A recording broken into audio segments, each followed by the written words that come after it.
एक रोशन और खुशबूदार बाग में कुछ नन्हे नन्हे बच्चे रहते थे। इन सब के चेहरे गोल मेटोल थे और आंखों में चमक थी। वो हंसते खेलते और एक दूसरे से बहुत प्यार करते थे। सुबह होते ही सब बच्चे उकट्ठे हो जाते। कोई गेंद से खेलता, कोई तितली के पीछे दौड़ता और कोई तालियां बजाता। जब कोई बच्चा गिर जाता तो बाकी सब फौरन उसके पास आ जाते। एक नन्हा बच्चा अली रोने लगा। उसके दोस्त आमना ने उसे प्यार से थपकी दी। फौरन अली मुस्कुरा दिया। उन बच्चों के उस्ताद भी बहुत मेहरबान थे। वो उन्हें सिखाते कि सबसे मोहब्बत करो, चीज़ें बांटो और सच बोलो। शाम को जब सूरज ढलने लगता, सब बच्चे एक दायरे में बैठ जाते।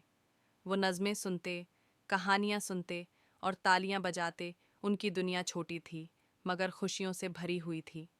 वो जानते थे कि प्यार, दोस्ती और मुस्कुराहट ही सबसे बड़ी दौलत है